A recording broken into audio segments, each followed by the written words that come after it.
It began quietly, the way most tragedies do, without warning, without noise, without anyone paying attention. June 23, 1985. Montreal's Mirabel International Airport was calm that morning.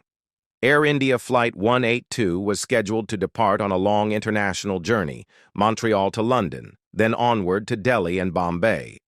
The aircraft waiting on the runway was a Boeing 747-237B, registration VTEFO, one of the largest passenger planes in the world at the time. Air India proudly called it Emperor Kanishka. At the controls was Captain Hansraj Gupta, an experienced pilot with thousands of flight hours. Beside him sat First Officer Satwant Singh, equally trained, equally unaware that this would be their final flight. In the cockpit, everything was routine. Weather was clear, systems were normal. Nothing suggested danger. Inside the cabin, 329 lives were settling in. Many passengers had boarded earlier in Vancouver, where the journey truly began. Families carried gifts wrapped carefully for relatives back home. Children pressed their faces to the windows, watching the massive wings of the aircraft.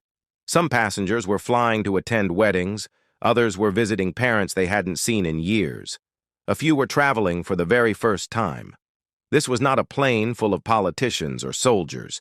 It was full of ordinary people.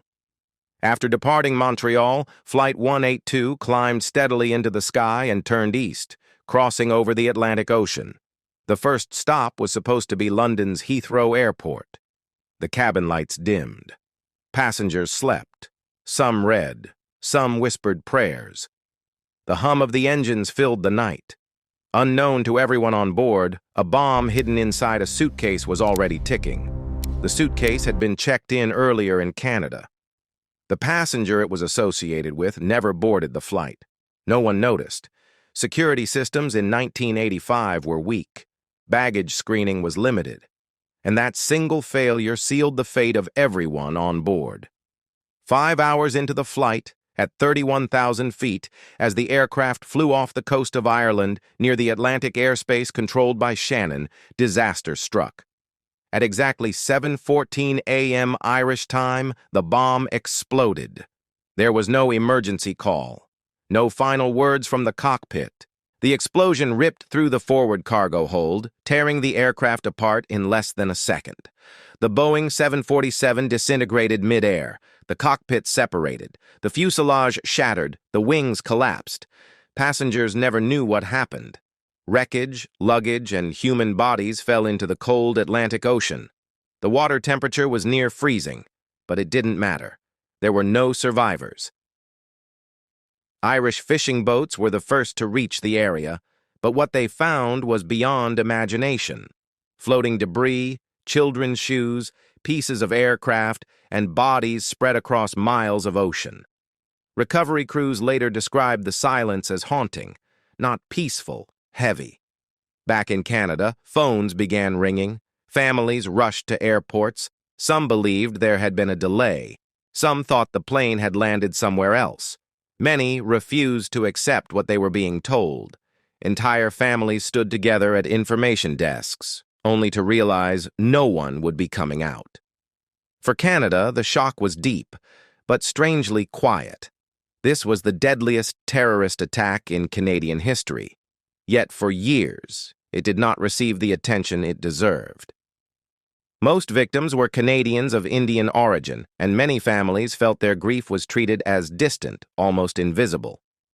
Investigators soon confirmed this was no accident. It was terrorism. The motive traced back to Sikh extremism and anger over Operation Blue Star, the Indian Army's 1984 assault on the Golden Temple in Amritsar.